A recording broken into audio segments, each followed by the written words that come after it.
여러분 안녕하십니까? 벤자민의 공시 포착입니다. 만나서 반갑습니다. 오늘 루닛 공시 하나 살펴볼 겁니다. 그 공시를 통해서 저희가 신주인수권증서 거래일에 과연 내가 만약에 신주인수권증서를 챙겨놨다라고 하면은 이게 얼마 정도 가격에 거래가 될까? 그리고 유상증자 신주 청약에 참여하실 분들 같은 경우에는 이 신주인수권증서 매도하시면은 청약 참여 못합니다. 신주를 인수할 수 있는 권리예요. 그 권리가 상장이 되는데 가격이 매겨져 있습니다. 그래서 권리락일 날 주가 조정 두드려 맞고 내가 이 신주인수권 증서를 거래하는 기간에 팔아가지고 예상보다 높은 수익을 얻을 수 있다라고 기대하시는 분들 같은 경우에는 이때 거래하는 날 매도해가지고 차익을 좀 챙길 가능성도 있어요. 그런데 제가 오늘 말씀드릴 공시 내용 같은 경우는 약간의 부정적인 어떤 뉘앙스가 좀 숨겨져 있습니다. 그래서 그 부분을 제가 좀 정확하게 분석해서 말씀을 드릴 거고요. 우선은 1차 발행 가격 오늘까지 가안으로 해서 얼마가 산출이 되느냐? 25,550원이 산출이 됩니다. 그러면은 조달하는 자금의 규모는 약 2천억 원 정도로 어제 날짜보다는 좀 올라갔죠. 주가가 좀 상승했기 때문에 그렇습니다. 지금 이 자금 조달 규모 같은 경우는 저는 2천억 원 미만으로는 안 떨어졌으면 좋겠어요. 그런데 대외 변수도 있다 보니까 이 부분을 예측하기는 좀 쉽지는 않고 저희는 루닛에 투자하면서 앞으로 루닛이 어떤 구조로 돈을 잘 벌 수 있을까? 이 부분에 대해서 좀 파악하는 게 굉장히 중요합니다. 매출이 꺾인 건 아니잖아요. 그러다 보니까 긍정적인 요소도 숨어 있어요. 그래서 그 부분도 제가 차근차근 말씀을 드릴 텐데 오늘 가안으로 1차 발행 가격 같은 경우는 25,550원이 산출이 된다. 그리고 앞으로 계산이 모두 끝나려면은 3월 11일부터 해서 3월 16일까지 앞으로 4영업일이 남았다. 이때 주가가 어떻게 움직이느냐에 따라서 이 최종적인 가격이 결정이 되겠죠. 그래서 제가 오늘 공시 내용을 말씀드릴 텐데 여러분들께서 꼭 기억해 두고 가셔야 되는 게 있어요. 제가 권리락일 설명을 좀 많이 드렸잖아요. 3월 18일입니다. 얼마 안 남았어요. 이 권리락일 이후에 매도하시는 분들은 신주인수권 증서를 챙길 수가 있어요. 권리락일 이전 3월 18일 이전에 매도하시는 분들 이런 분들 같은 경우는 신주인수권 증서를 챙기지 못해요. 제가 챙긴다라는 표현을 쓰기는 했지만은 유상증자 신주 청약에 참여하실 분들 같은 경우는 권리락일까지는 보유를 하고 그리고 3월 18일부터 해서 그 이후에 기준 주가 대비 25% 할인해서 발행하는 신주의 청약에 참여할 수 있다. 그런데 그 청약에 참여하려면 어떤 권리를 챙기게 되는데요. 그게 바로 신주인수권 증서입니다. 그래서 이 내용과 관련된 공시이고 이 최대 주주가 신주인수권 증서를 매도를 하겠다라고 공시를 낸 게 있어요. 그런데 전량 매도하겠다라는 건 아닙니다. 제가 아까도 말씀드렸죠. 신주인수권 증서를 만약에 모두 다 매도를 한다라고 하면은 유상증자 신주 청약에 참여하지 못합니다. 그래서 제가 강조드릴 부분은 만약에 내가 유상증자 신주의 청약에 참여하지 않을 거야. 그런데 주식은 계속 보유하고 있어. 그런데 신주인수권 증서가 거래되는 이 거래일 날 내가 유상증자 신주청약에 참여도 안 할 건데 이 거래일 날 매도해서 수익도 안 챙겨나요? 그렇게 됐을 때는 이거는 돈 버리는 행위가 되는 겁니다. 그래서 유상증자 신주청약에 참여하지 않는다 하더라도요. 신주인수권 증서 거래일 날 내가 챙겨놨던 신주인수권 증서는 매도해서 일정 부분 수익을 챙길 수도 있으니까 여러분들께서 참여 안 하신다고 하더라도 4월 7일부터 4월 13일까지는 꼭 기억을 해두시고 이날 맞춰서 잘 매도하시는 것을 저는 추천을 드립니다. 그리고 이 신주인수권 증서가 여러분들께 입고가 되면은요 거래하시는 증권사에서 알림이 옵니다. 그런데 거래하는 그 창이 좀 달라요. 일반적으로 주식 거래하는 창이랑 그렇기 때문에 화면 번호도 미리 잘 기억을 해두시는 거를 저는 좀 추천을 드리고요.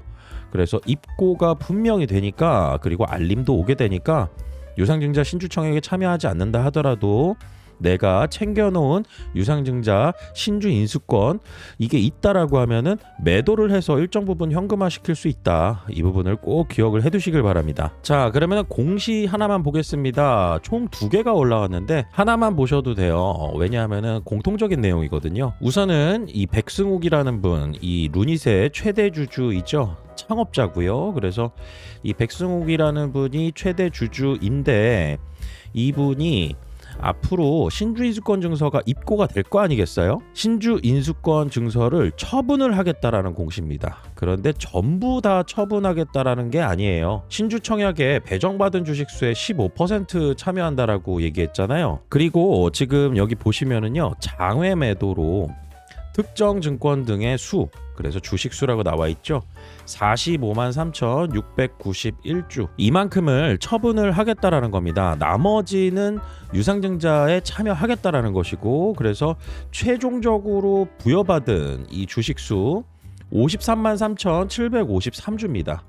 그리고 최대 주주가 가지고 있는 주식수가 197만 6,864주인데 여기에 곱하기 0.27 해가지고 이만큼 주식수가 나오는 거예요. 그런데 여기에서 또 15%만 참여한다라고 했으니까 나머지는 팔겠다라고 하는 겁니다. 그래서 이걸 장외 매도로 할 수도 있고, 장외 매도가 안 되면은 신주 인수권 상장 기간 내에 장내 매도로 처분할 수 있다.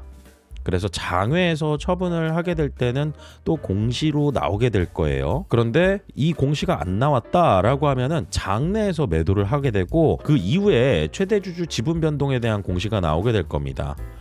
그래서 지금 이거를 제가 왜 말씀을 드리느냐, 이 신주인수권 증서 가격 같은 경우는요, 대략적으로 계산하는 방식이 정해져 있기는 한데 이게 결국에는 수요와 공급, 여기에 따라서 가격이 달라져요. 그래서 매수와 매도의 힘에 따라서 이 가격이 결정이 되는데, 만약에 최대 주주가 장외에서 처분을 못했다라고 하면은 거래하는 기간에 매도를 할 거 아니겠어요? 그러면은 매도에 대한 압력이 크기 때문에 이 신주인수권 증서 가격도 떨어질 수가 있다라는 거죠. 그래서 저는 팁으로 하나 말씀드린다라고 하면은 상장 첫날 이날 그냥 뒤도 안 돌아보고 팔아버리는 게 가장 속편합니다. 그래서 지금 이 신주인수권 증서 가격 같은 경우는 제가 삼성 SDI 케이스로 좀 말씀을 드릴 텐데, 기본적으로 여러분들께서 이렇게 생각하시면 돼요. 예를 들어서 1차 발행 가격이 1만 원이에요. 그리고 그 전날 주가가 1만 5천 원이라고 가정을 해보겠습니다. 그러면은 이 전날 주가에서 1차 발행가 1만 원을 빼게 되면 5천 원이죠. 이게 바로 신주인수권 이 가격의 기본적인 어떤 기준이라고 보시면 됩니다. 실제로 거래를 해보면은요, 이 5천 원이라는 기준에서 굉장히 낮게 형성될 때도 있고, 어떨 때는 이 비슷하게 형성이 될 때도 있어요. 그런데 제가 이거를 왜 빼라고 말씀드렸냐면, 만약에 권리락일 이후에, 다시 말해서 루닛의 권리락일 이후에 주식을 매수하게 되면은 제가 뭐라고 말씀드렸죠? 유상증자 신주를 인수할 수 있는 권리가 없습니다. 그래서 나중에 내가 신주청약에 참여하고 싶어. 그런데 신주인수권 증서가 거래되는 날 신주인수권 증서를 내가 장내에서 매수를 해가지고 유상증자에 청약에 참여할 수 있는 이러한 날이거든요. 그렇기 때문에 내가 만약에 신주인수권이 5천 원이에요. 이 5천 원에 사가지고 1차 발행가가 1만 원입니다. 그러면은 시장 가격이 1만 5천 원이라고 하면은 내가 신주인수권 증서 5천 원에 사서 그리고 유상증자 신주에 1만 원이라는 돈을 납입하게 되면은 현재 주가 1만 5천 원하고 똑같아지잖아요. 그래서 시장의 주가와 1차 발행가 이 차액으로 기준이 되는 경우들이 꽤나 있습니다. 당연히 1차 발행가 다음에 확정 발행가가 나와야 되는데 신주인수권 증서가 거래가 끝나고 난 다음에 확정 발행가가 산정이 돼버려요. 그렇기 때문에 여러분들께서 신주인수권 증서가 대체적으로 전날 주가 빼기 1차 발행가 이렇게 하면은 이게 기준이 되는 가격이 된다. 그런데 이번 공시 같은 경우는 만약에 최대 주주하고 이제 이 사내 이사 또 한 분 있어요. 그런데 그 두 분이 신주인수권 증서를 장내에서 매도를 해버린다라고 하면은 저 기준이 되는 가격보다 더 낮은 가격에서 형성이 될 수도 있어요. 그렇기 때문에 여러분들께서 지금 이 내용 같은 경우는 꼭 잘 기억을 해두시고 신주인수권 증서 매도하시려고 하시는 분들은 참고하시길 바라겠습니다. 자, 그러면 제가 과거 사례 하나 보여드릴게요. 이게 삼성 SDI 이 작년에 유상증자 발표했을 때 공시 내용 중에 하나입니다. 신주인수권 증서 상장 기간이 25년도 4월 30일부터 25년도 5월 12일까지 거래가 됐습니다. 그리고 삼성 SDI의 1차 발행가가 어떻게 바뀌었느냐? 최초 예정 발행가 16만 9,200원에서요.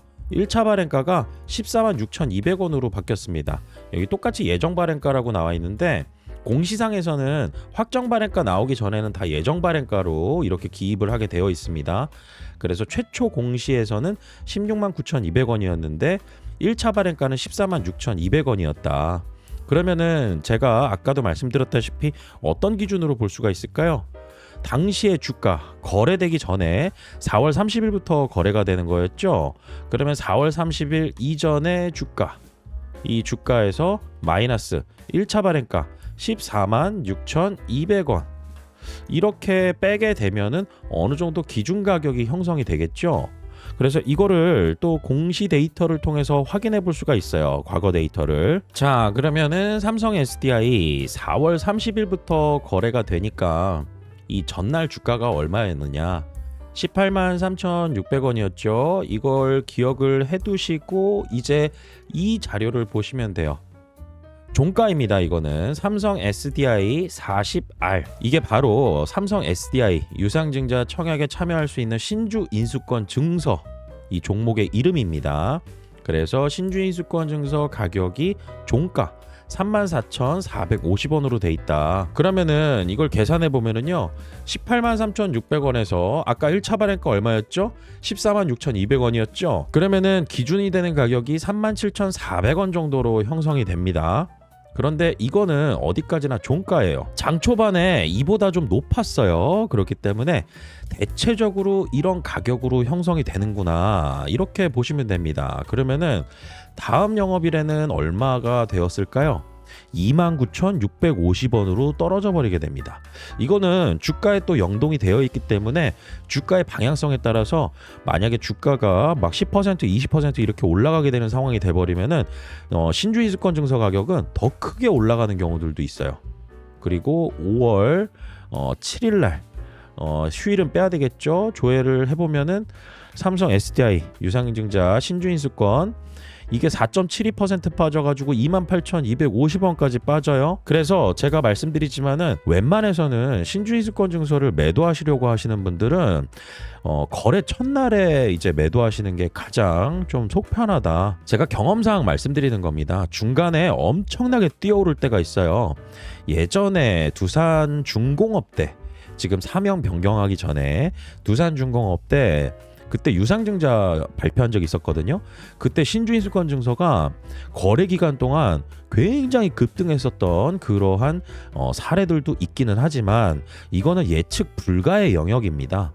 그래서 여러분들께서 다시 한번 잘 정리를 해서 기억을 해두시라는 차원에서 말씀을 드린다라고 하면은 우선은 루닛의 이 권리락일 날 내가 가지고 있던 주식을 매도를 한다 아니면은 보유를 계속한다 하더라도 신주인수권 증서는 챙길 수가 있다라고 말씀드렸습니다.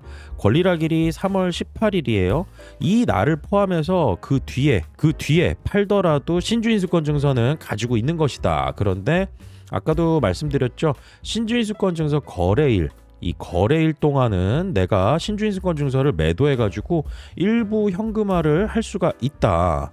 그런데 거래할 때 기준이 되는 가격 같은 경우는 주가 전날 주가에서 마이너스 1차 발행가 빼게 되면은 이게 어느 정도의 기준이 되는 가격이 됩니다. 그런데 아까 공시 보여드렸죠. 최대 주주하고 이 사내이사 이 창업자들입니다. 둘 다 배정받은 주식수의 15%만 참여하고 한 분은 또 10%만 참여하기로 이 공시가 올라왔어요. 그렇기 때문에 나머지 물량이 장외에서 다른 누군가가 신주인수권 증서를 내가 사가겠다라고 해가지고 장외에서 매도를 해버리면은 그 사람도 유상증자 신주청약에 참여할 수도 있겠지만은 이걸 신주인수권 증서 거래일에 매도도 할 수가 있어요. 그렇기 때문에 신주인수권 증서 거래일에 만약에 매도가 나온다라고 하면은 기준이 되는 가격보다 더 낮은 가격에서 형성이 되어서 거래가 될 수도 있다. 이 부분을 여러분들께서 좀 염두를 해두시는 게 좀 중요할 것 같습니다.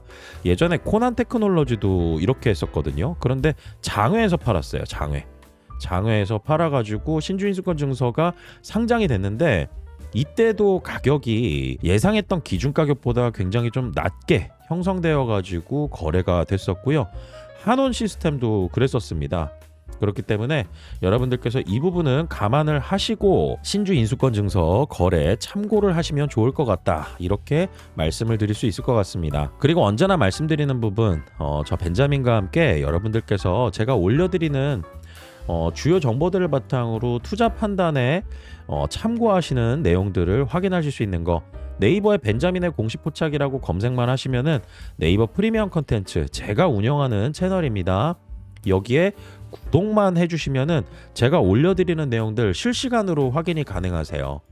그리고 루닛만 투자하는 게 아니죠. 여기에 제가 공지사항으로 채널 운영 방안을 올려놨습니다. 이 운영 방안 보시면은 저희가 어떻게 운영하고 있고 어떻게 운영해 왔고 과거 히스토리, 저희가 매수 의견 드리고 매도 의견 드리는 거, 최근 들어서 LIG 넥스원 25년도 12월 15일 날 매수 의견 드렸던 종목입니다. 그리고 3월 6일 날 매도 의견 드렸어요.